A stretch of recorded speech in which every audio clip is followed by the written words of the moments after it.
Dünən axşam saat 20:38-də Kürdəmirdə güclü zəlzələ baş verib.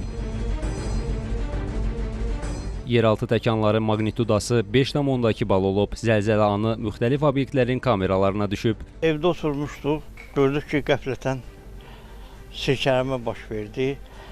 Sözün açığı elə bildik nəsə düşdü.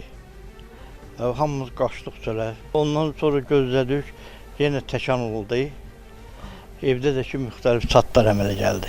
Güclü silkələnmə oldu. Evimdə elə bir şaqqıltı əmələ gəldi ki, mən dedim ev uçdu, amma sonradan taxtalar yəqin ki, sınıb atmalar indi özüm dəymirəm, gəlib yəqin ki, baxarlar da qiymətləndirmə verərəm. Çıxdıq çölə, hardasa bir 5 dəqiqədən sonra evə qayıdıb girəndə artıq evlərdə çatın yaranması, tavanda, polda aralanmaların müşahidə olunmasını hiss elədik. Kimin kərpicdən tikilən evləri varsa, hamısı ziyan görür. Hazırda Kürdəmir rayon icra hakimiyyəti tərəfindən evlərə nə qədər ziyanın dəydiyi qiymətləndirilir. Hal-hazırda 100-dən çox evə, yəni belə deyək də az miqdarda ziyan dəymişdir. Fövqəladə Hallar Komissiyasının hal-hazırda və Kürdəmir rayon icra hakimiyyətinin Fövqəladə Hallar Komissiyası ərazidə ilkin məlumatları toplayırlar. Yəni briqada şəklində yerlərdə evlərə baxış keçirilir.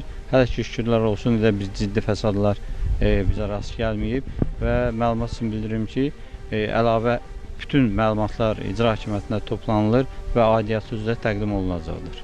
Bir neçə ay ərzində müxtəlif bölgələrdə baş verən zəlzələlər insanlarda təşviş yaradıb. Bu vəziyyət daha güclü yeraltı təkanların xəbərçisidirmi? Respublika Seysmoloji Xidmət Mərkəzinin baş direktoru Qurban Yetirmişlinin sözlərinə görə bu ehtimal edilmir, ancaq afterşokların olması gözləniləndir. Həmən deməli zəlzələnin ayrılan enerjisini biz hesabladıq. Ona görə biz arxayınçılıqla dedik ki, qalan orada enerji nə qədər ki qalıb, o enerjinin fəsadı yaxud da ki onun gücü əvvəlki deməli, ilkin deməli o təkandakı dediyim kimi 5,2 oldu. Ondan güclü ola bilməz.